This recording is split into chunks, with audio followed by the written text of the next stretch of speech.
Mi nombre es Elena, tengo 58 años y un corazón que, hasta esta noche, creía hecho de un material resistente, forjado a base de ausencias y de una soledad silenciosa que había aprendido a llamar paz. Ahora mismo, sin embargo, solo siento un frío que no tiene nada que ver con la brisa de la tarde, un frío que nace en la médula de los huesos y se extiende como una mancha de aceite, paralizándolo todo. Estoy de pie, en medio del césped perfectamente cortado de una finca de bodas carísima, sosteniendo una copa de vino blanco que empieza a sudar por el calor de mi mano temblorosa. La música es un murmullo lejano, una vibración sorda bajo mis pies, y el aire huele a lilas y a la laca del pelo de las invitadas. Pero para mí, el mundo se ha detenido en el instante en que la mano de mi nuera, Sofía, se ha posado en mi brazo. Sus uñas, largas y de un color rojo impecable, son como 5 esquirlas de hielo sobre mi piel. Su sonrisa es una obra de arte, perfectamente dibujada pero sin vida, y sus ojos, de un azul pálido, me estudian con una amabilidad calculada que me provoca un escalofrío. Elena, ¿un favorcito? Esa palabra, favorcito, resuena en mi cabeza como una campana de alarma. Es el diminutivo que usan las personas que están a punto de pedirte algo enorme, algo que no deberían, disfrazándolo de una nimiedad para que te sientas culpable si te niegas. Sofía lo pronuncia con una dulzura empalagosa, inclinando ligeramente la cabeza, un gesto ensayado que seguramente le funciona con todo el mundo. El perfume que emana de ella es intenso, floral y abrumador, y por un segundo me cuesta respirar, como si el aire se hubiera vuelto denso y pesado a nuestro alrededor. Siento las miradas de algunos invitados curiosos clavadas en nosotras, aunque la mayoría sigue inmersa en sus conversaciones triviales, ajenos por completo al pequeño drama que está a punto de desatarse. Yo asiento con la cabeza, un movimiento casi imperceptible, porque mi cuerpo se ha quedado rígido, expectante. Sabía que este día no sería fácil, que mi papel aquí era el de una figurante, una pieza decorativa del pasado de mi hijo, pero nunca, ni en mis peores pesadillas, imaginé la naturaleza exacta de la humillación que me tenían reservada. Ella continúa hablando, su voz un susurro meloso que lucha por imponerse al murmullo de la fiesta. Verás, como sabes, hemos decidido que la boda sea un evento sin niños, para que todos los adultos puedan relajarse y divertirse de verdad. Hace una pausa, como si esperara mi aprobación, mi complicidad en su plan moderno y sofisticado. Yo sigo en silencio, la copa de vino temblando levemente en mi mano, el líquido dorado chapoteando contra el cristal. Pero claro, añade con un suspiro teatral, hay ciertos compromisos ineludibles. Los hijos de los socios de papá, mis primos segundos, ya sabes, gente importante a la que no se puede ofender. Me mira fijamente, y en esa mirada no hay petición, sino una orden envuelta en papel de seda. Siento como un nudo se forma en mi garganta, una bola de hielo que me dificulta tragar. El sol del atardecer me da en la cara, cegándome por un instante, y el calor en mi espalda contrasta violentamente con el frío que se ha instalado en mi pecho. A lo lejos, veo a mi hijo, a David, reír a carcajadas con un grupo de hombres trajeados. Se le ve tan feliz, tan ajeno. Hemos preparado una salita estupenda al lado de la cocina, explica Sofía, y su mano aprieta un poco más mi brazo, un gesto posesivo, casi de advertencia. Tiene una televisión, cojines en el suelo, hemos comprado refrescos y patatas fritas, todo para que estén cómodos. La descripción del lugar, esa salita, junto al trasiego y el olor a fritanga de la cocina, es como una bofetada. Siento el calor subir a mis mejillas, una oleada de vergüenza ajena y propia. Son solo 15, dice, como si el número fuera un detalle sin importancia. 15 niños, 15 desconocidos. Y como tú siempre has tenido tan buena mano con los críos, habíamos pensado que no te importaría echarnos una mano. Sería solo un ratito, hasta que cenen y se queden dormidos. Así los padres pueden disfrutar de la fiesta sin preocupaciones. El mundo a mi alrededor se desvanece. El ruido de la música, las risas, el tintineo de las copas, todo se convierte en un zumbido agudo y distante. Solo escucho sus palabras, una y otra vez, rebotando contra las paredes de mi cráneo. Me están pidiendo que sea la niñera, en la boda de mi único hijo. Me están pidiendo que me esconda. Mis ojos, de forma instintiva, buscan a David. Necesito que su mirada se cruce con la mía y que, sin necesidad de palabras, entienda el disparate, la crueldad de lo que me está pidiendo su mujer. Lo localizo al otro lado del jardín, todavía riendo, con la copa de champán en la mano, tan guapo con su traje hecho a medida. Mi corazón late con una fuerza desesperada, un tambor sordo en mi pecho. David, pienso, mírame, por favor, mírame. Y como si mi súplica silenciosa hubiera atravesado el espacio, él gira la cabeza y sus ojos se encuentran con los míos. Por una fracción de segundo veo la sorpresa en su rostro. Ve a su mujer cogiéndome del brazo. Ve la expresión de mi cara, una mezcla de incredulidad y dolor que debo tener grabada a fuego. Lo sabe. En ese instante sé que él sabe perfectamente lo que está pasando, lo que Sofía me está pidiendo. La sonrisa se congela en sus labios y por un momento, un brevísimo momento, creo que va a disculparse, a caminar hacia nosotras y a poner fin a esta locura. Pero no lo hace. Lo que sucede a continuación es el gesto más rápido y a la vez más eterno que he presenciado en mi vida. David parpadea, su mandíbula se tensa casi imperceptiblemente y, con una deliberación que me desgarra el alma, aparta la mirada. Gira su cuerpo ligeramente, dándome la espalda, y vuelve a centrar su atención en la conversación con su suegro, como si yo no existiera, como si mi humillación fuera un insecto molesto que se espanta con un simple movimiento de cabeza. El aire se escapa de mis pulmones en un silbido mudo. Siento un mareo repentino. Las luces del atardecer bailan ante mis ojos y tengo que aferrarme a la copa con todas mis fuerzas para no caer al suelo. Es un dolor físico, agudo, como si me hubieran clavado un puñal helado justo debajo de las costillas. No es la propuesta de Sofía lo que me rompe, es la traición de mi hijo, su silencio, su cobardía, el acto consciente de elegir su nueva vida, su nuevo estatus por encima de la dignidad de su propia madre. En ese instante de silencio absoluto, mi vida entera pasa por delante de mis ojos, no como en las películas, sino como una sucesión de imágenes sensoriales, de sacrificios anónimos que nadie vio ni aplaudió. Recuerdo el olor a Vicks Vaporub de las noches en vela a su lado cuando tenía fiebre, el tacto de su pequeña mano buscando la mía en la oscuridad. Recuerdo el sabor metálico del miedo cuando se cayó de la bicicleta y se abrió la barbilla, y cómo contuve mis propias lágrimas para que él no se asustara más. Me vienen a la mente los 2 trabajos que tuve que compaginar para pagarle la universidad después de que Ricardo se fuera, las cenas solitarias a base de sopa de sobre para que a él nunca le faltara de nada, el orgullo inmenso que sentí el día de su graduación, un orgullo que ahora se me antoja ridículo, ingenuo. Todas esas renuncias, esas pequeñas muertes cotidianas que una madre asume sin pedir nada a cambio, se agolpan en mi pecho, convirtiéndose en una masa pesada y asfixiante. ¿Y todo? ¿Para qué? Para acabar aquí, convertida en un estorbo, en un problema logístico que hay que esconder junto a la cocina. Mi cuerpo reacciona antes que mi mente. Un temblor incontrolable se inicia en mis manos y se extiende por mis brazos. La copa de vino parece pesar 1 tonelada. Siento una gota de sudor frío recorrer mi espalda, pegando la tela rígida y cara de mi vestido azul pavo a mi piel. El cuello del vestido, que antes solo me picaba, ahora me oprime como un lazo. Me concentro en mi respiración, intentando inhalar y exhalar con lentitud, luchando contra la náusea que sube por mi esófago. Sofía sigue mirándome, su sonrisa de porcelana ligeramente tensa ahora, impaciente por mi respuesta. Espera una capitulación, una sonrisa forzada y un «Claro que sí, cariño, no te preocupes, es lo que siempre he hecho, ceder, encogerme, no molestar». Poner las necesidades de los demás por encima de las mías, especialmente las de David, pero el chasquido de algo rompiéndose dentro de mí ha sido tan fuerte, tan definitivo, que ha silenciado para siempre la voz sumisa que me ha gobernado durante décadas. No. La palabra sale de mi boca como un susurro áspero, un sonido extraño que apenas reconozco como mío. Es tan bajo que por un momento dudo si lo he dicho en voz alta o solo lo he pensado. Pero la reacción en el rostro de Sofía me confirma que lo ha oído. Sus ojos se abren con sorpresa, la sonrisa se desvanece por completo, dejando al descubierto una expresión de incredulidad y enfado. Parpadea un par de veces, como si no pudiera procesar esa simple sílaba.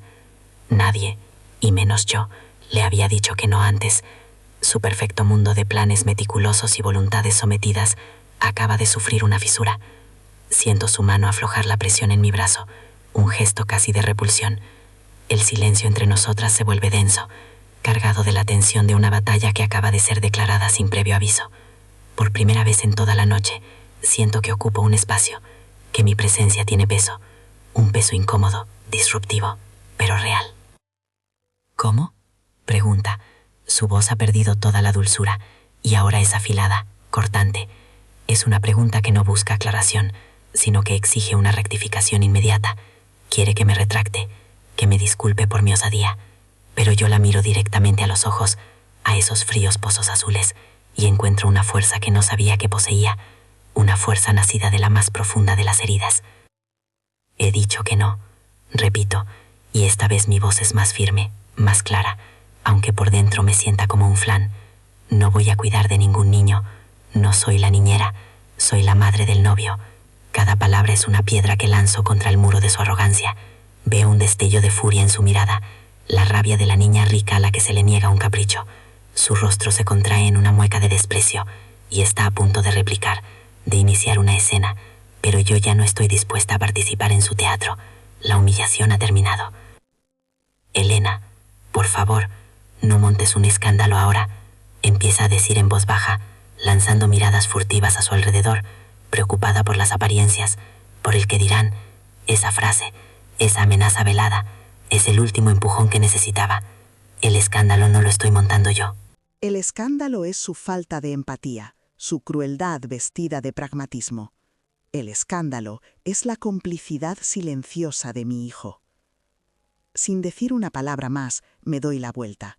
El movimiento es torpe, mis piernas tiemblan, y siento que voy a tropezar con mis propios pies, con estos zapatos nuevos y elegantes que ahora me parecen una tortura. Empiezo a caminar sin rumbo, alejándome de ella, de la música, de las risas falsas que ahora me suenan a insultos. No miro atrás, no quiero ver la cara de Sofía, ni arriesgarme a encontrarme de nuevo con la mirada de David. Solo camino, con la vista fija en un punto indefinido, atravesando grupos de invitados que se apartan a mi paso, con la sensación de que todos me miran, de que todos saben. Mi huida desesperada me lleva a la parte trasera de la finca, un lugar que no sale en los catálogos de bodas. Acabo junto a unos contenedores de basura enormes y metálicos. El olor aquí es completamente diferente. Ya no huele a lilas ni a perfumes caros, sino a una mezcla agria de flores mustias, restos de comida y champán derramado. El contraste es brutal, casi poético en su crudeza. El sol ya se ha puesto casi por completo, y el frío de la noche empieza a calar en los huesos. Me abrazo a mí misma, sintiendo la tela áspera del vestido contra mis brazos, y es entonces cuando me permito derrumbarme. Las lágrimas, calientes y silenciosas, empiezan a brotar de mis ojos sin control, resbalando por mis mejillas y arrastrando con ellas el maquillaje que con tanta ilusión me había puesto esa mañana. Lloro sin sollozos, un llanto mudo y profundo, por la mujer que fui, por la madre en la que me convertí y por la extraña en la que me han convertido esta noche.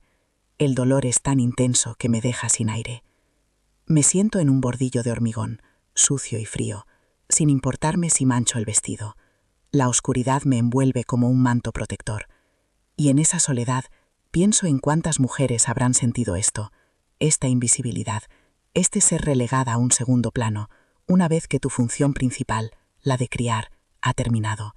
Te conviertes en un mueble viejo, lleno de recuerdos, pero que ya no encaja con la nueva decoración.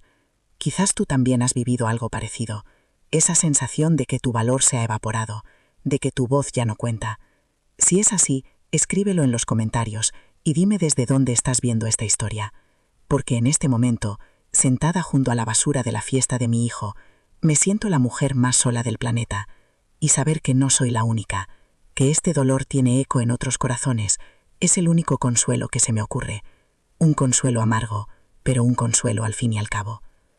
Levanto la vista hacia el cielo, donde empiezan a titilar las primeras estrellas.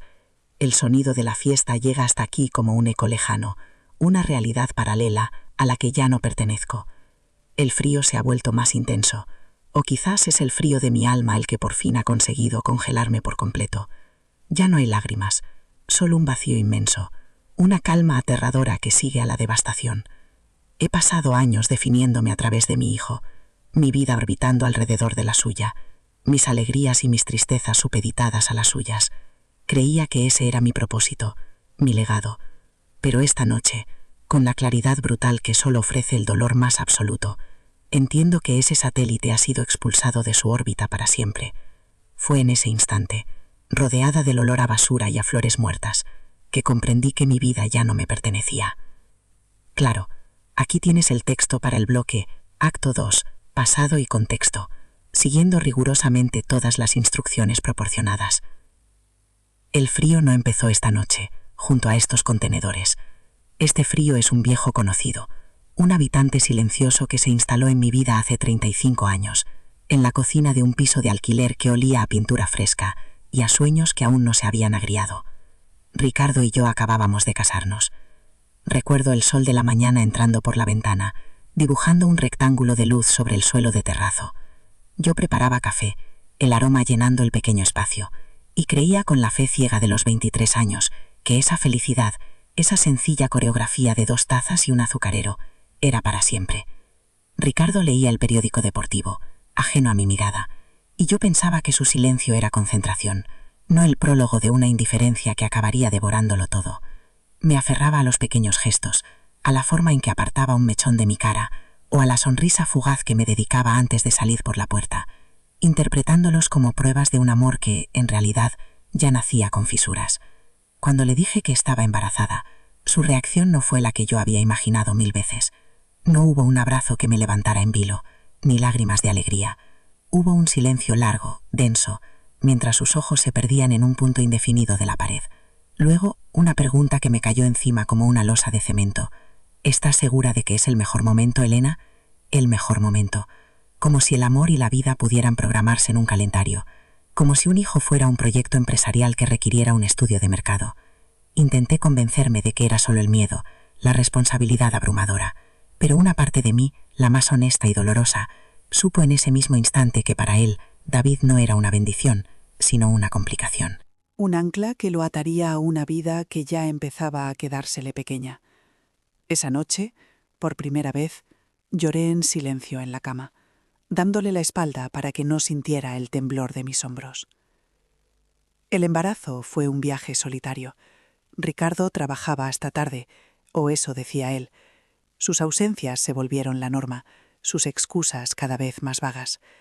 Yo me refugiaba en la preparación del nido, pintando las paredes de la habitación pequeña de un color amarillo pálido, montando la cuna con manos torpes y un manual de instrucciones incomprensible. Hablaba con mi vientre, le contaba a David cómo sería el mundo, le prometía un amor incondicional, que en el fondo intentaba compensar el que ya intuía que le faltaría. Sentía sus patadas como un código secreto entre los dos, la única comunicación verdadera en aquella casa cada vez más silenciosa. El olor de la sopa de pollo que me preparaba mi madre los domingos se convirtió en mi único consuelo, un regreso a una infancia donde el amor no era algo que tuviera que mendigarse ni analizarse, simplemente estaba ahí, sólido y caliente como el caldo en el plato. David nació una madrugada de noviembre, lluviosa y fría. El hospital olía a antiséptico y a miedo. Ricardo llegó tarde, con el pelo mojado y la ropa arrugada, oliendo a un perfume de mujer que no era el mío y a tabaco. Sostuvo al niño en brazos durante menos de 1 minuto, con una incomodidad palpable, como si tuviera miedo de romperlo o de contagiarse de algo. «Se parece a ti», dijo, y fue lo único tierno que salió de su boca. No se quedó. Tenía una reunión importante, una excusa tan frágil que se rompió en el aire viciado de la habitación. Me quedé sola, con aquel pequeño ser vulnerable y perfecto en mis brazos, sintiendo una mezcla abrumadora de amor puro y un terror helado. Supe, con una certeza que me partió en dos, que estábamos solos, él y yo contra el mundo. La enfermera entró y me sonrió con compasión. Creo que ella lo vio todo en mis ojos. Los primeros años fueron un borrón de pañales, fiebres nocturnas y una fatiga crónica que se me instaló en los huesos. Ricardo era una sombra en la casa, un fantasma que dejaba ropa sucia en el suelo y facturas sin pagar en la mesa de la entrada. Las discusiones eran siempre las mismas, un círculo vicioso de reproches y silencios. Él me acusaba de haber cambiado, de no ser la mujer divertida de la que se enamoró. Yo le gritaba que la maternidad no era una fiesta, que necesitaba ayuda, que David necesitaba un padre, pero era como gritar contra una pared. Una noche, después de una discusión especialmente agria sobre el dinero, simplemente no volvió. No hubo carta ni una llamada, solo el vacío de su lado de la cama y el silencio ensordecedor de su ausencia. Me senté en la cocina, con la luz del amanecer filtrándose por la persiana, y sentí un alivio terrible y culpable.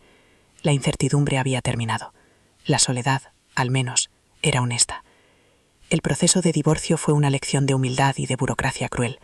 Me vi sentada en pasillos de juzgados que olían a papel viejo y a desesperanza, escuchando a abogados hablar de mi vida en términos de bienes gananciales y custodia.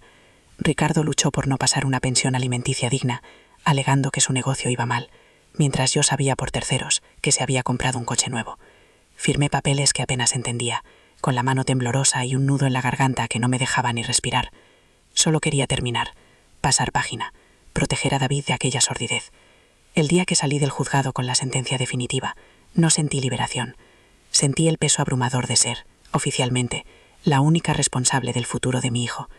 El mundo se me antojaba un lugar enorme y hostil, y yo me sentía diminuta, frágil, terriblemente expuesta. Para salir adelante tuve que reinventarme. Mi trabajo de administrativa a media jornada no era suficiente. Encontré un segundo empleo limpiando oficinas por la noche. Mi día empezaba a las 6 de la mañana, preparando a David para el colegio, y terminaba pasada la medianoche, con el olor a lejía impregnado en mis manos y un dolor sordo en la espalda. Los fines de semana, cuando otras madres llevaban a sus hijos al parque, yo a veces hacía sustituciones de camarera en un bar del barrio. El cansancio era mi estado natural. Recuerdo quedarme dormida en el autobús de vuelta a casa, con la cabeza apoyada en la ventanilla fría, despertándome sobresaltada una parada más allá de la mía. Comía de pie en la cocina, cualquier cosa rápida, para poder sentarme 5 minutos con David a revisar sus deberes antes de que se durmiera. Él era mi motor, la única razón por la que mis piernas seguían moviéndose cada mañana. Cada sacrificio era una declaración de amor silenciosa.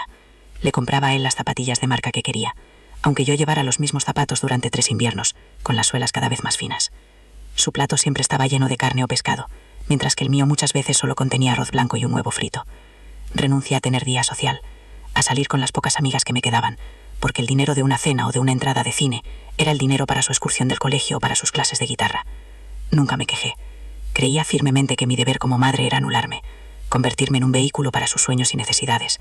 Ver su sonrisa, su alegría al estrenar un libro o al marcar un gol en el equipo del barrio era mi recompensa. Una recompensa que en aquel entonces me parecía más que suficiente para justificar mi propia desaparición. A medida que David crecía, nuestra relación se transformó. El niño que buscaba mi mano en la oscuridad se convirtió en un adolescente que cerraba la puerta de su habitación con un portazo. Empezó a sentir vergüenza de nuestra vida modesta, de nuestro coche viejo que hacía un ruido extraño al arrancar, de nuestro piso en un barrio obrero, de mi ropa gastada. Sus amigos tenían consolas de última generación. Veraneaban en la playa. Sus padres les daban dinero sin hacer preguntas. Yo le daba lo que podía, que era todo lo que tenía. Pero nunca era suficiente. Empezaron las comparaciones, los reproches velados. El padre de Marcos le ha comprado una moto, me decía, con un tono que era una mezcla de envidia y acusación. Y cada una de esas frases era una pequeña puñalada en el corazón, porque me hacían sentir que a pesar de todos mis esfuerzos le estaba fallando. Fue en esa época cuando aprendí a usar la culpa como moneda de cambio. Un error que pagaría muy caro. Cuando se negaba a estudiar, yo le recordaba las horas que pasaba limpiando suelos ajenos para pagarle los libros. Cuando me contestaba mal, le hablaba de las noches que había pasado en vela a su lado cuando estaba enfermo. Era un chantaje emocional sutil. Una forma de manipulación nacida de mi propio miedo a perderlo. A que no valorara todo lo que hacía por él. No me siento orgullosa de ello. Lo hacía desde el agotamiento. Desde la desesperación de una madre sola que sentía que su única posesión en el mundo, el amor de su hijo, se le estaba escurriendo entre los dedos. Y funcionaba, al menos a corto plazo. Él cedía, pedía perdón. Pero cada vez que yo jugaba esa carta, levantaba un pequeño muro invisible entre nosotros. Un muro hecho de resentimiento y obligación. La universidad fue el siguiente gran abismo económico. La nota de David no le dio para entrar en la pública de nuestra ciudad. Y su sueño era estudiar arquitectura en una universidad privada de prestigio. El coste de la matrícula era una cifra astronómica.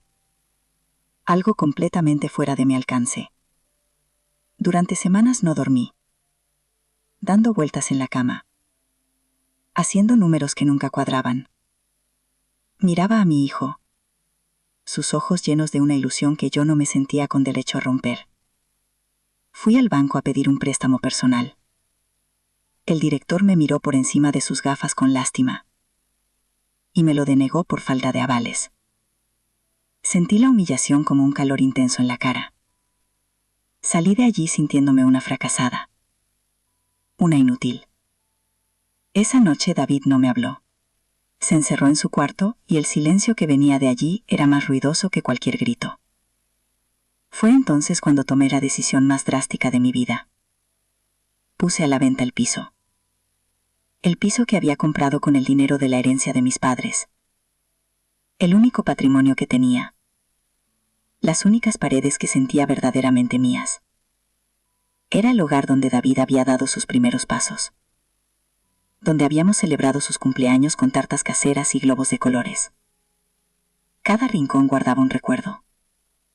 Una risa. Una lágrima. El agente inmobiliario paseaba por las habitaciones hablando de potencial y de metros cuadrados. Mientras yo solo veía los fantasmas de nuestra vida. Firmé los papeles de la venta en una notaría fría e impersonal, sintiendo que estaba vendiendo mi propia historia. Con el dinero pagué la primera matrícula de David y le di una entrada para que pudiera alquilar un apartamento compartido cerca de la facultad. Me mudé a un estudio minúsculo, a las afueras de la ciudad. El día que le di el cheque, su reacción me desconcertó. Me dio las gracias, sí. Pero fue un agradecimiento rápido, casi protocolario. Antes de empezar a hacer planes por teléfono con sus amigos. No hubo un reconocimiento real del sacrificio que yo acababa de hacer. Era como si lo diera por sentado. Como si fuera mi obligación sagrada allanarle el camino sin importar el coste.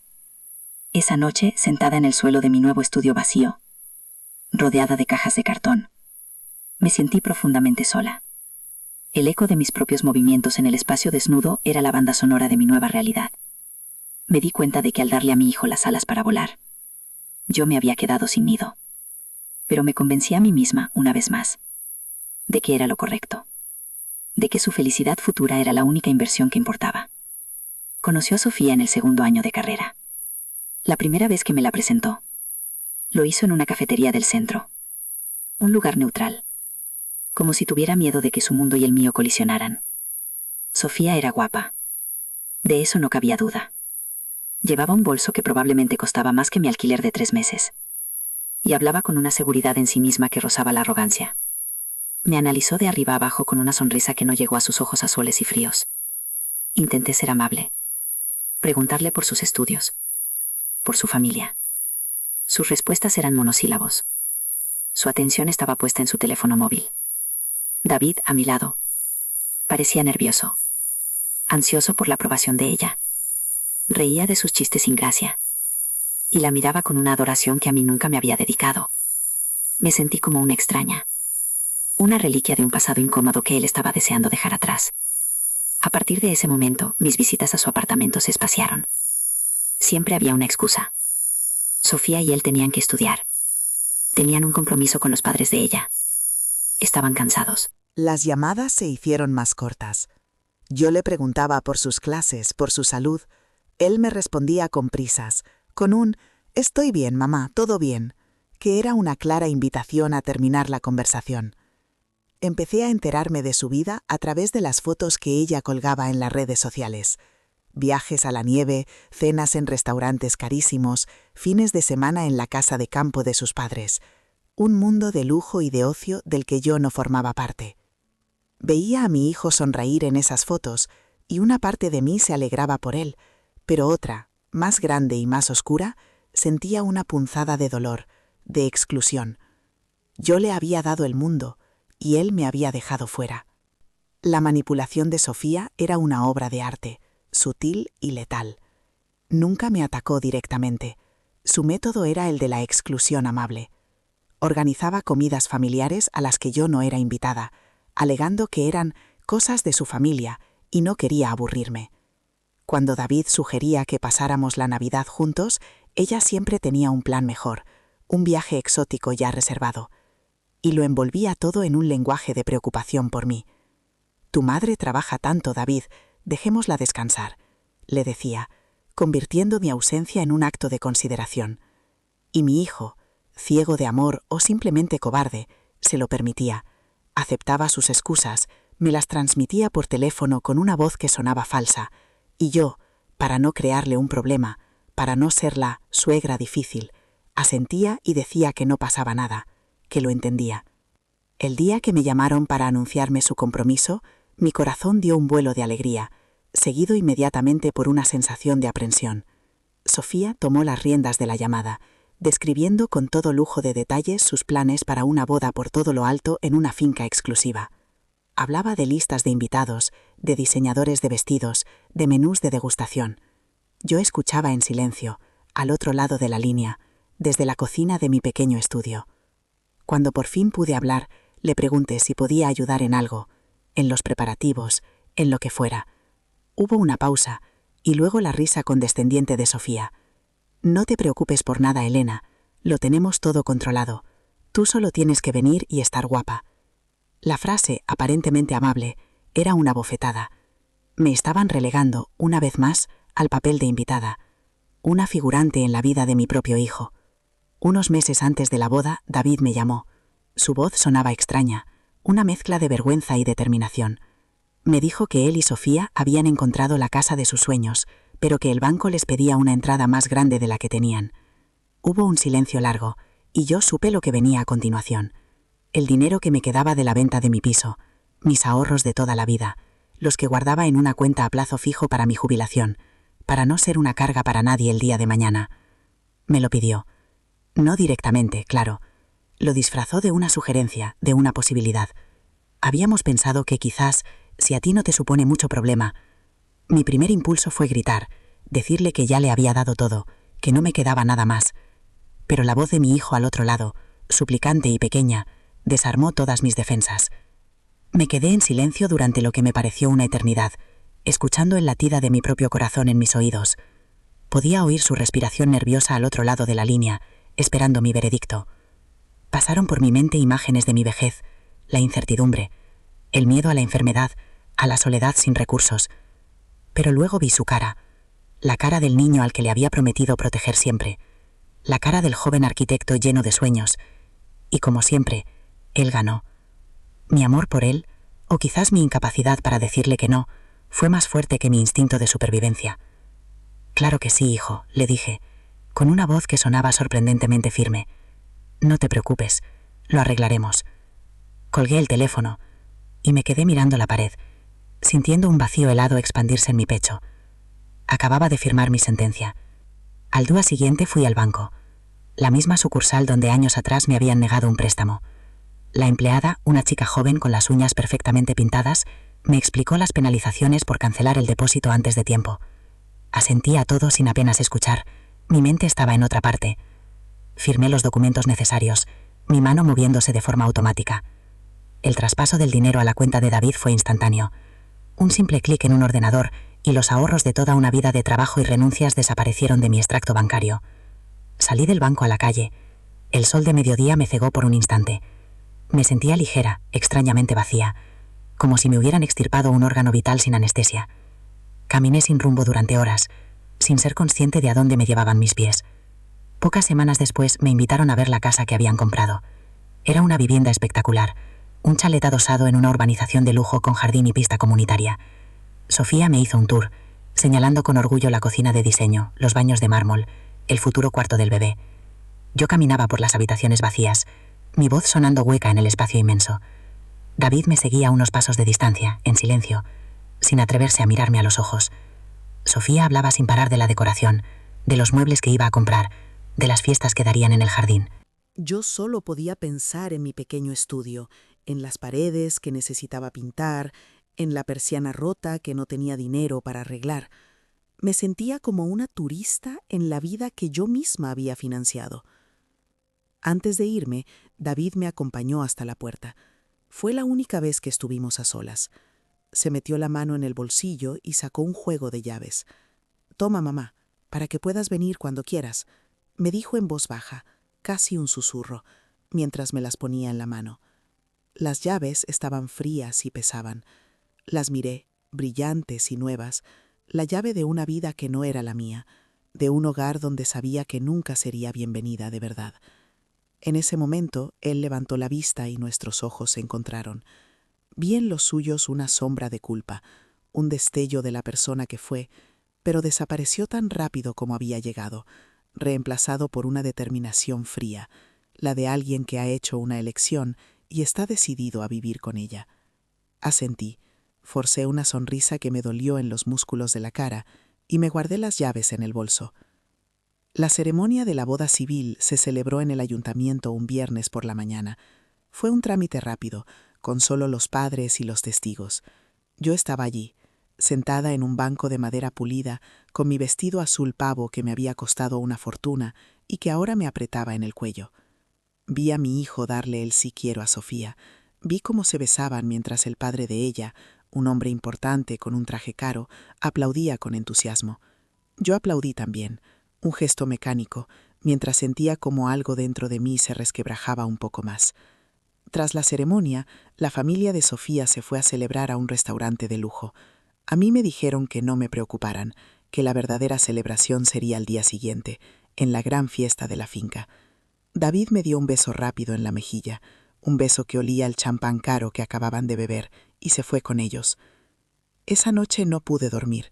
Di vueltas en la cama de mi estudio, con la tela rígida del vestido colgada en la puerta del armario, pareciendo el fantasma de una felicidad que no era la mía. Me levanté y me acerqué a la ventana. Miré las luces de la ciudad, los coches pasando como insectos luminosos en la oscuridad. Pensé en todos los años, en todos los sacrificios, en todas las veces que me había puesto en último lugar, y me pregunté en qué momento exacto había perdido el control de mi propia vida, en qué momento mi amor de madre se había convertido en una cadena de servidumbre que yo misma me había colocado alrededor del cuello. No encontré la respuesta, solo encontré un cansancio profundo, un agotamiento del alma que era mucho peor que cualquier fatiga física. A la mañana siguiente me arreglé con un esmero casi febril. Me maquillé con cuidado, intentando ocultar las ojeras. Me peiné y me puse el vestido. Al mirarme al espejo, vi a una mujer de 58 años, con una expresión de tristeza que ningún corrector podía disimular. Parecía una extraña disfrazada para una fiesta a la que no quería ir. Cogí mi bolso, comprobando que llevaba el móvil y un pañuelo. Las llaves de la nueva casa de David seguían ahí, en el fondo, un peso muerto y metálico. Por un instante, tuve la tentación de sacarlas y dejarlas sobre la mesa, de liberarme de ese último vínculo simbólico. Pero no lo hice. Aún me aferraba a la esperanza ridícula de que significaran algo, de que aún existía una puerta abierta para mí en la vida de mi hijo. El viaje en taxi hasta la finca fue largo. El paisaje urbano fue dando paso a carreteras secundarias rodeadas de campos verdes. El taxista intentó darme conversación, pero yo solo respondía con monosílabos. Tenía una bola de angustia instalada en la boca del estómago. Cada kilómetro que avanzábamos, sentía que me acercaba más a un final, a una revelación que llevaba mucho tiempo gestándose. Al llegar a la imponente verja de hierro de la finca, le pagué al conductor y me bajé. El aire olía a césped recién cortado y a flores. La música ya sonaba a lo lejos, una melodía suave y elegante.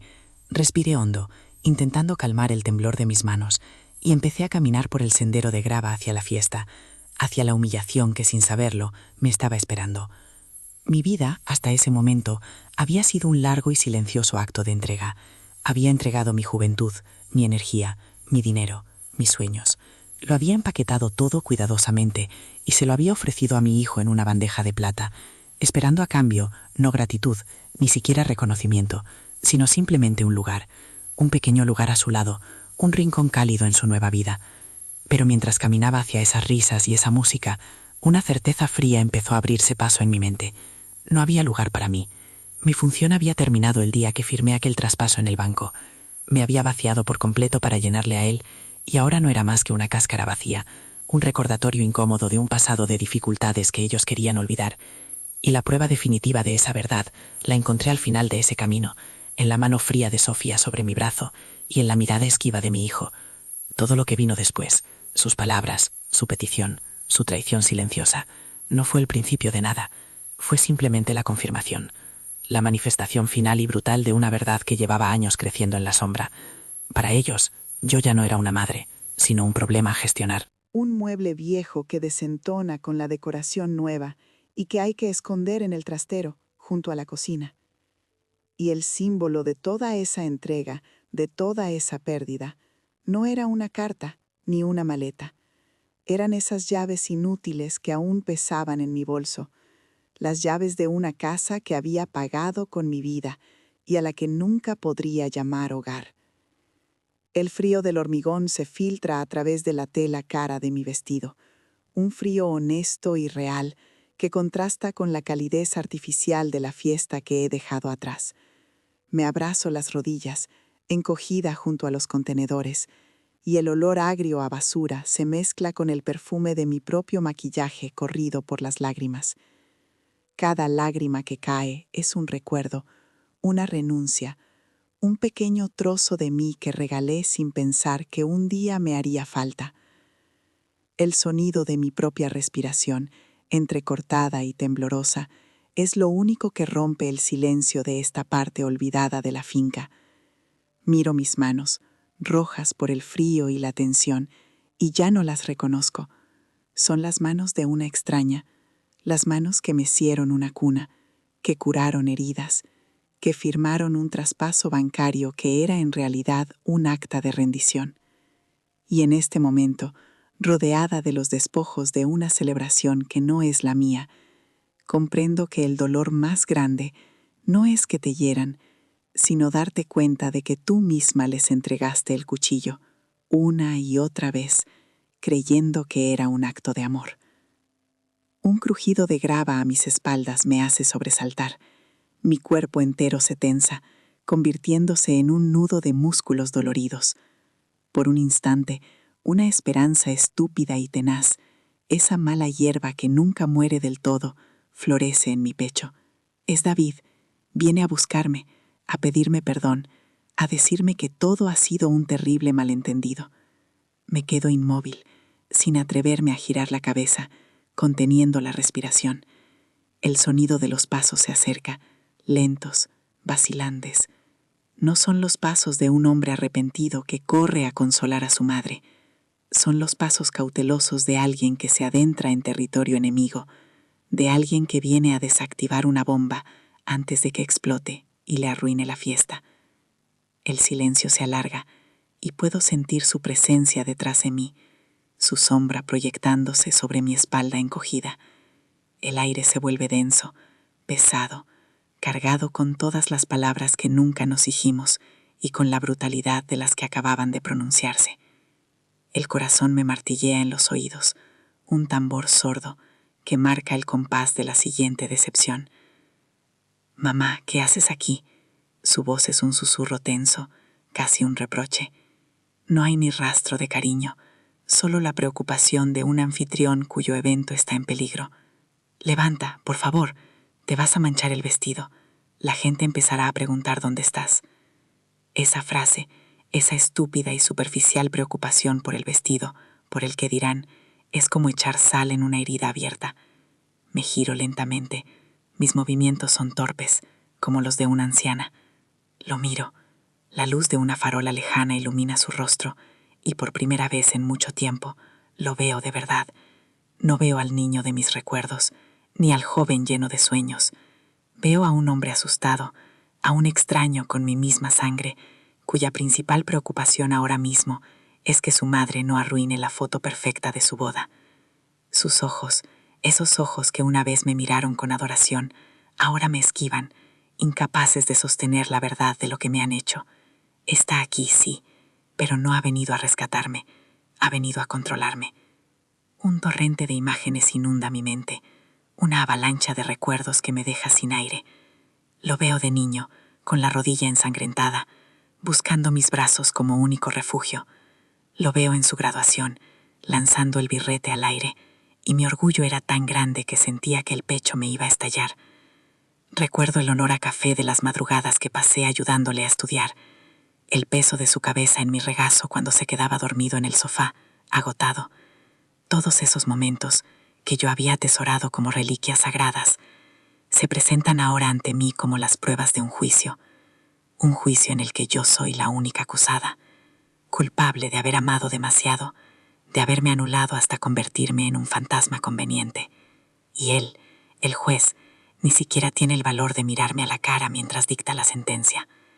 El frío que siento ya no es solo físico, es un frío existencial, el frío de la soledad más absoluta, la de darte cuenta de que la persona por la que habrías dado la vida te considera un simple contratiempo. Tú lo sabías. Mi voz sale rota, un graznido áspero que apenas reconozco. No es una pregunta, es una afirmación, una verdad que se ha instalado en mi médula como un veneno helado. Él aparta la mirada, se pasa una mano por el pelo perfectamente peinado, un gesto de nerviosismo que conozco desde que era un niño. El silencio es su respuesta, una confesión muda que grita más que cualquier palabra. Se muerde el labio, buscando una justificación, una mentira piadosa que pueda suavizar el golpe, pero no la encuentra, porque no la hay. Su silencio es la prueba irrefutable de su complicidad, de su cobardía. Ha presenciado mi humillación, la ha permitido, quizás incluso la ha planeado, y ahora está aquí, no para enmendar su error, sino para asegurarse de que mi dolor no salpique su felicidad. El aire se vuelve irrespirable. Cada bocanada es como tragar cristales rotos. Mamá, tienes que entenderlo. Empieza a decir, y su voz es la de un niño suplicante, la misma que usaba cuando quería conseguir algo. Sofía se pone muy nerviosa con estas cosas. Su familia es complicada. Era la solución más fácil. Solo era un rato para que todo el mundo estuviera contento. La solución más fácil. Sacrificarme a mí. Esconderme. Tratarme como a una empleada. Esas palabras pronunciadas con la intención de calmarme son gasolina sobre el fuego. El temblor de mis manos se vuelve incontrolable. Siento que el suelo bajo mis pies empieza a ondular, a volverse inestable. ¿Contento quién? ¿Sus nuevos suegros ricos? ¿Sus amigos importantes? ¿Ella? Él había pesado en una balanza la dignidad de su madre y la comodidad de su nueva familia, y la balanza se había inclinado sin dudarlo. Y yo, en mi ceguera, le había dado todo el poder para hacerlo. Le había enseñado con cada uno de mis sacrificios que yo no contaba, que mis sentimientos eran secundarios, que mi bienestar era prescindible. Siento una náusea repentina, una oleada de mareo que me obliga a apoyarme en el frío metal del contenedor. El mundo da vueltas. Las luces lejanas de la fiesta se convierten en manchas borrosas que bailan ante mis ojos. La casa, susurro, aferrándome a un último hilo de esperanza, a la idea de que al menos mi mayor sacrificio había servido para algo noble, para su futuro. Todo esto, al menos tenéis la casa de vuestros sueños, un lugar donde empezar vuestra vida. Necesito oírlo, necesito creer que mi ruina ha servido para construir sus cimientos, que mi vacío ha servido para llenar su hogar. Es una pregunta desesperada, el último intento de una madre por encontrar un sentido al sinsentido de su dolor, por justificar la traición de su propio hijo. Lo miro, suplicando con los ojos que me dé esa última migaja de consuelo, que me mienta si es necesario, pero que me permita aferrarme a esa última ilusión. Él no puede sostener mi mirada, sus hombros se hunden, derrotado, y entonces pronuncia la verdad que lo destruye todo, la frase que pulveriza los últimos restos de la mujer que fui. El dinero no era solo para la entrada de la casa, mamá, confiesa en un murmullo apenas audible, como si el propio aire se negara a transportar esas palabras. Una boda como esta, la finca, el catering, el vestido de Sofía, es muy, muy cara. Tuvimos que usar una gran parte para poder pagarlo todo, para que todo fuera perfecto. La verdad devastadora. Mi vida entera, mis ahorros, la venta de mi hogar, la seguridad de mi vejez, no se habían convertido en ladrillos y cemento para su futuro. Se habían convertido en canapés, en flores caras, en música de violines. Se habían convertido en la fiesta de la que me estaban intentando esconder. Mi sacrificio no había pagado su hogar. Había pagado mi propia humillación. El mundo se detiene. El sonido de la fiesta, el murmullo del viento, el latido de mi propio corazón. Todo se desvanece en un silencio blanco, absoluto. No hay aire. Intento inspirar, pero mis pulmones se niegan a obedecer, contraídos por un dolor que es puramente físico. Una garra de hielo que me estruja por dentro. Siento que me caigo, pero no hay suelo. Estoy flotando en un vacío negro, un universo donde todo lo que creía cierto se ha revelado como una mentira monstruosa. El vestido ya no me pica. No siento el frío del hormigón. No huelo la basura. No siento nada. Soy una cáscara vacía. Un eco.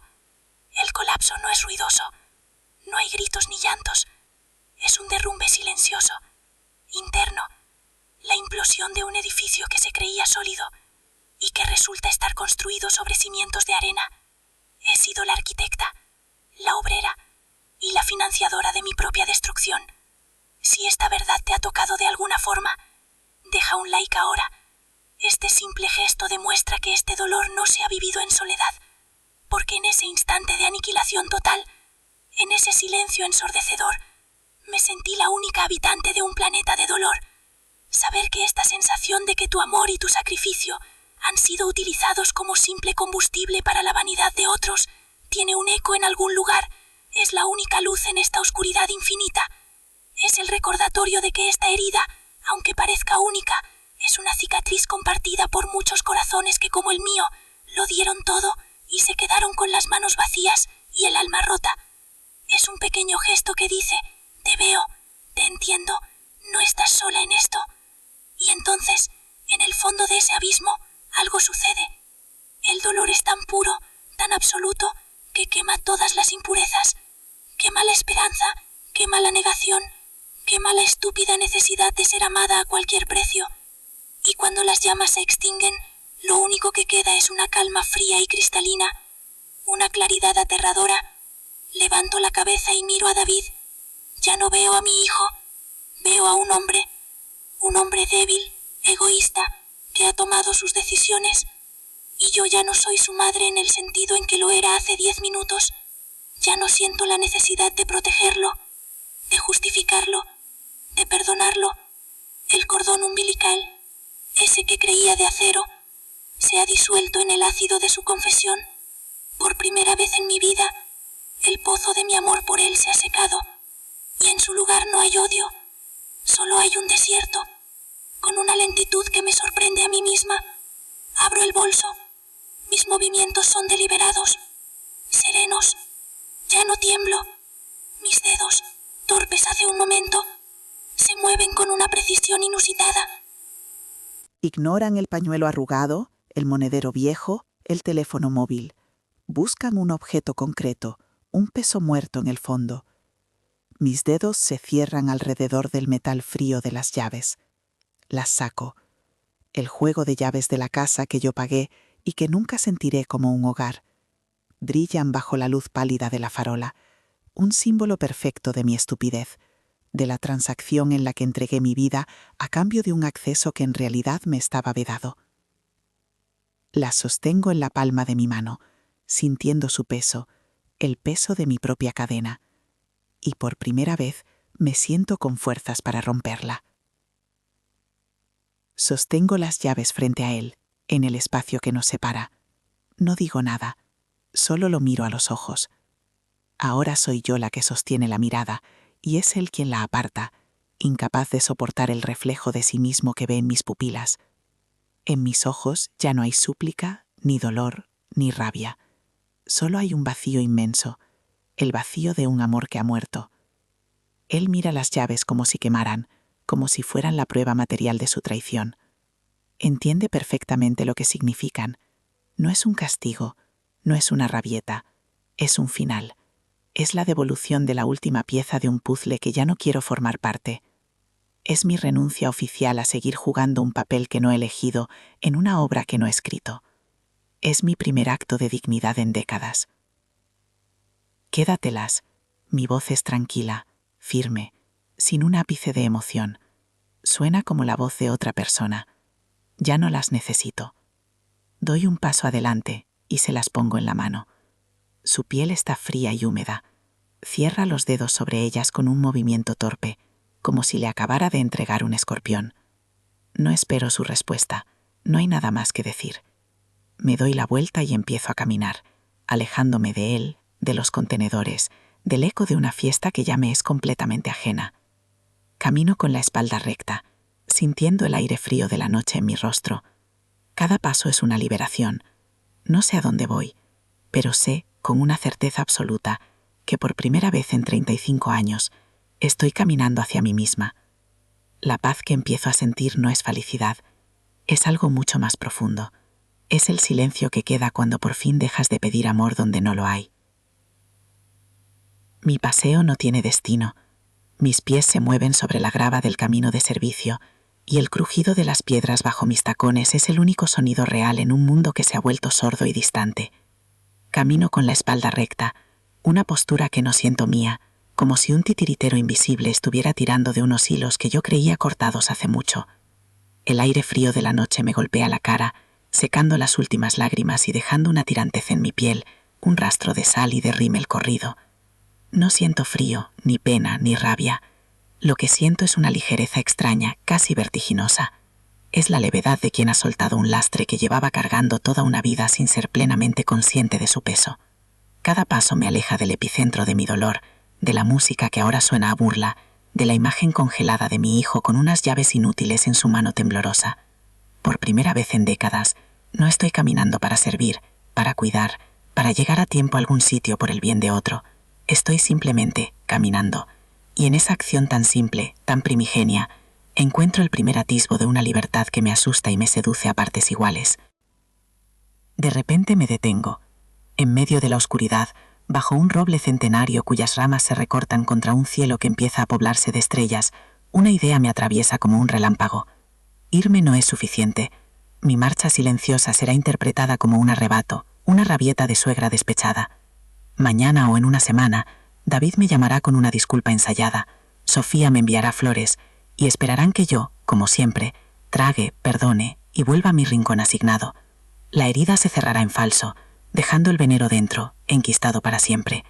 Y entonces, un recuerdo emerge de las profundidades de mi memoria, un detalle que había olvidado por completo en el torbellino de los preparativos y la humillación. Isabel, mi amiga del alma, mi amiga de la infancia, a la que la vida y mis propias renuncias me habían alejado.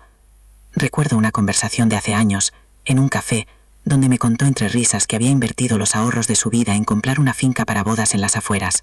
Una locura, Elena, pero es mi sueño, me dijo, y el nombre de la finca, el Robledal de la Luz, resuena en mi cabeza con la fuerza de una revelación. Estoy en su casa. Esta humillación no está ocurriendo en un territorio neutral. Está ocurriendo en el hogar de la única persona en el mundo que conoce a la Elena que existía antes de ser la madre de. Mis manos tiemblan de nuevo, pero esta vez no es por debilidad, sino por una corriente eléctrica de pura determinación. Saco el móvil del bolso. La pantalla ilumina mi rostro demacrado en la oscuridad. Mis dedos torpes buscan en la agenda un número que no he marcado en casi 20 años, un contacto guardado bajo el simple nombre de Isa. Rezo para que no lo haya cambiado. El corazón me martillea en las sienes mientras el teléfono da el primer tono. Un tono, dos, una eternidad.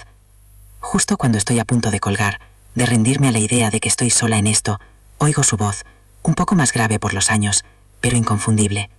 Dígame. Se me forma un nudo en la garganta. Las palabras no salen. Trago saliva, luchando por encontrar el aire. Isa, soy yo, Elena. El silencio al otro lado de la línea es absoluto, un abismo de segundos en el que caben 2 décadas de distancia. Puedo sentir su sorpresa, su cerebro conectando los puntos. Elena, ¿dónde estás? Y entonces lo suelto todo, en un susurro roto, la frase que lo cambiará todo. En tu finca, le digo, y la voz se me quiebra por fin. Estoy en la boda de mi hijo, y me han pedido que cuide de 15 niños en un trastero. El silencio que sigue a mis palabras es diferente. No es un silencio de sorpresa, sino de una furia helada que puedo sentir incluso a través del teléfono.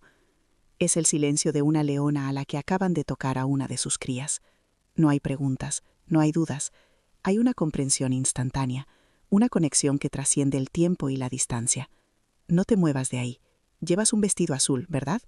Te vi de lejos al llegar. Creí que eras una invitada más. Voy para allá. Cuelga sin esperar respuesta. Me quedo de pie, bajo el roble, con el teléfono aún pegado a la oreja, escuchando el pitido monótono de la línea cortada. El mundo a mi alrededor parece contener la respiración. El viento se detiene. La música de la fiesta parece un eco de otro planeta. Espero. No sé si han pasado 2 minutos o 10, pero el tiempo se ha vuelto elástico, y entonces la veo.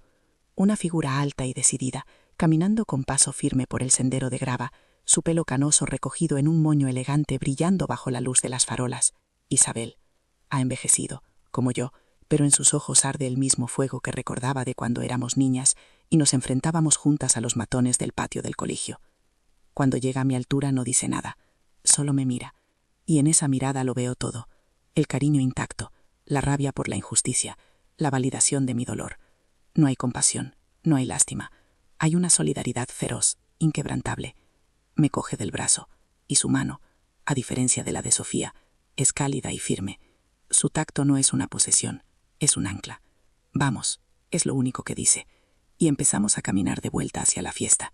Cada paso a su lado me devuelve un trozo de la dignidad que me habían robado. Ya no soy la madre invisible, la figurante bonesta. Soy Elena, y voy del brazo de mi amiga. Entramos de nuevo en la zona del cóctel, en el círculo de luz y de risas. La gente se aparta a nuestro paso, intuyendo que algo está a punto de suceder. Veo a David y a Sofía en el centro de la pista de baile, riendo, ajenos a la tormenta que se cierne sobre ellos. Isabel no se detiene, camina directa hacia el pequeño escenario donde está el DJ, con una determinación que congela el aire a su alrededor. Isabel le hace una señal al DJ, un gesto seco y autoritario. La música se corta en seco, a mitad de una canción alegre y estúpida. El silencio que cae sobre el jardín es repentino, violento, como el de un frenazo en seco. Cientos de conversaciones se interrumpen, cientos de cabezas se giran, buscando el origen de la interrupción. Los ojos de todos se clavan en nosotras dos, de pie junto al escenario. David y Sofía nos miran, sus sonrisas congeladas en una mueca de confusión. El rostro de Sofía se transforma al reconocer a Isabel, la dueña, la anfitriona. Una sombra de pánico cruza por sus ojos azules. «Isabel, ¿qué ocurre?», pregunta, su voz sonando extrañamente aguda en el silencio absoluto. Y a Isabel, sin levantar la voz, pero con una claridad que corta como el cristal, pronuncia las palabras que serán su sentencia. «Ocurre, Sofía», dice, su mirada fija en ella, «que esta finca es mía, y en mi casa a mis amigas se las respeta, y Elena es mi mejor amiga». El rostro de mi hijo se vuelve del color de la cera, pálido, desencajado. Sus ojos van de Isabel a mí, comprendiendo por fin la magnitud del desastre que él mismo ha provocado. Abre la boca para hablar, pero no le sale ningún sonido. Sofía, en cambio, reacciona con la furia de una niña mimada a la que le han quitado su juguete. «No tienes ningún derecho. Esto es una fiesta privada». Pero Isabel ni siquiera la mira. Sus ojos están clavados en los de mi hijo. «La fiesta se ha terminado», sentencia, y su voz resuena en cada rincón del jardín. «Les pido a todos, por favor, que abandonen la propiedad de manera ordenada. El evento queda cancelado». Un murmullo de incredulidad recorre a los invitados. Sofía suelta un chillido ahogado, una mezcla de rabia e histeria. «No puedes hacer eso. Está todo pagado». Es entonces cuando Isabel le concede una última mirada, una mirada cargada de un desprecio gélido. «Te devolveré hasta el último céntimo», dice, su voz tranquila. «Pero el dinero no compra la dignidad de las personas, y mucho menos la de mi amiga». En medio del caos incipiente, de los murmullos y de la cara descompuesta de Sofía, yo no digo nada, solo miro a mi hijo.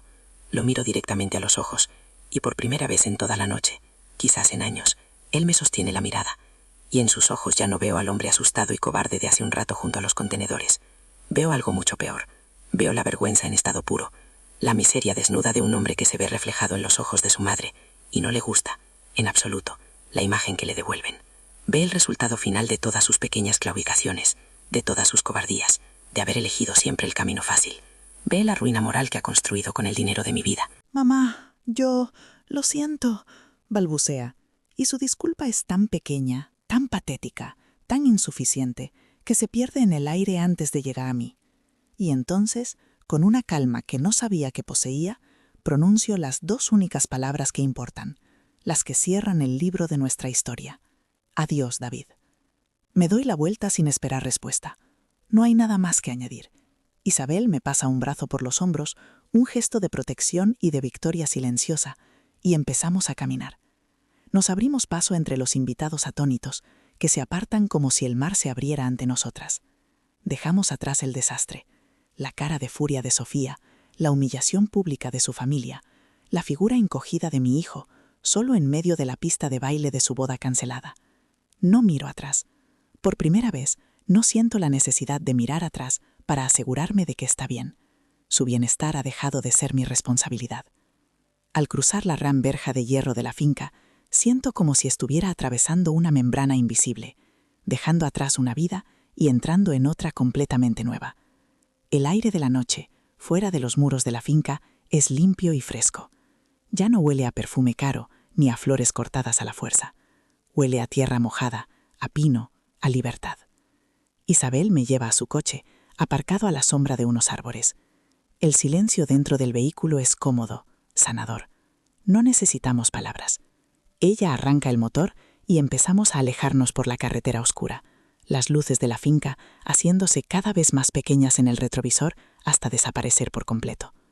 Apoyo la cabeza en la ventanilla fría y miro hacia el cielo. El sol se ha ido hace mucho, pero la oscuridad no es total. Miles de estrellas han aparecido, titilando con una luz lejana y antigua. Y por primera vez en 35 años, no me siento como la madre de David, ni la exmujer de Ricardo, ni la niñera de nadie. No siento el peso de ninguna expectativa, de ninguna obligación. Siento que vuelvo a ser Elena, simplemente Elena.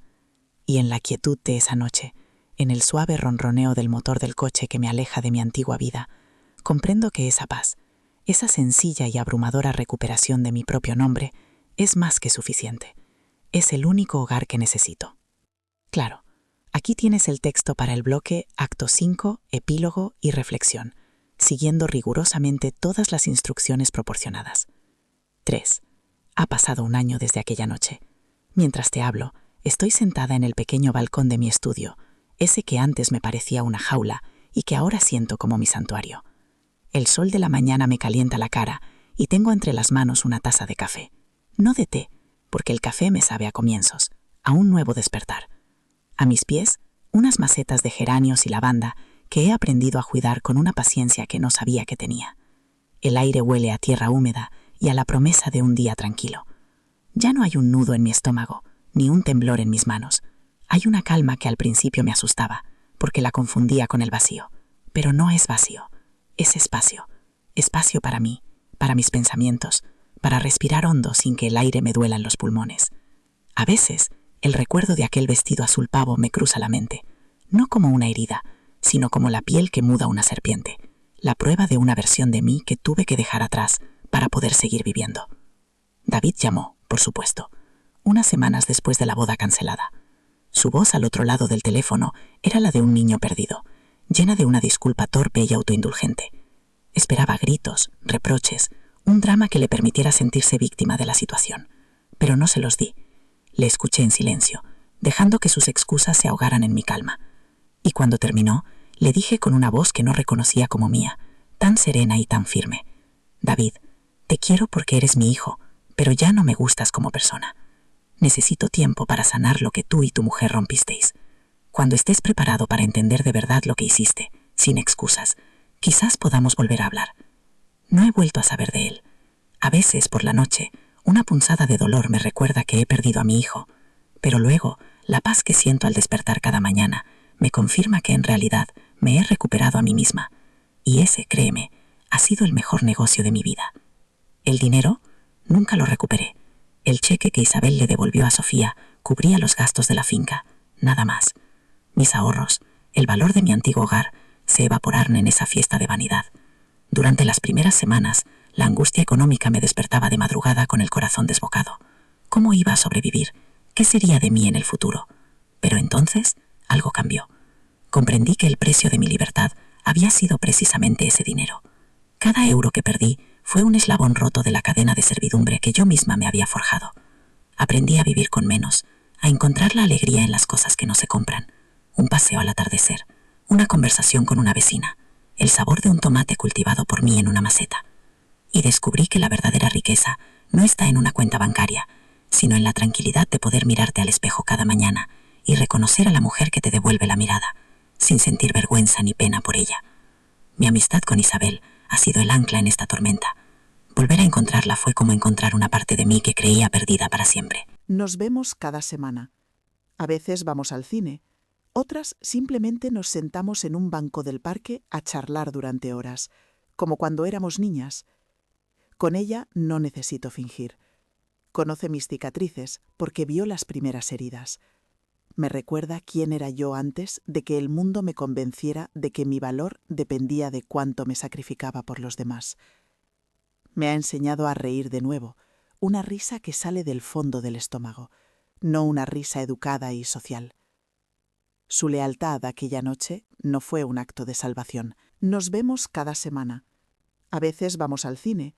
Otras simplemente nos sentamos en un banco del parque a charlar durante horas, como cuando éramos niñas. Con ella no necesito fingir. Conoce mis cicatrices porque vio las primeras heridas. Me recuerda quién era yo antes de que el mundo me convenciera de que mi valor dependía de cuánto me sacrificaba por los demás. Me ha enseñado a reír de nuevo, una risa que sale del fondo del estómago, no una risa educada y social. Su lealtad aquella noche no fue un acto de salvación, fue un acto de justicia. Me devolvió la dignidad que yo había permitido que me arrebataran, y por eso mi gratitud hacia ella será eterna. Ella no me salvó, me recordó que yo tenía la fuerza para salvarme a mí misma. Y si hay una lección, una sola verdad que he destilado de todo este dolor, es esta, y quiero que la escuches bien. Nunca, jamás mendigues amor, ni a tu pareja, ni a tus amigos, y ni siquiera a tus propios hijos. El amor que se tiene que suplicar no es amor, es una limosna emocional que te mantiene de rodillas. Amar no es anularse, cuidar no es desaparecer. Entregar no es vaciarse hasta no quedar nada.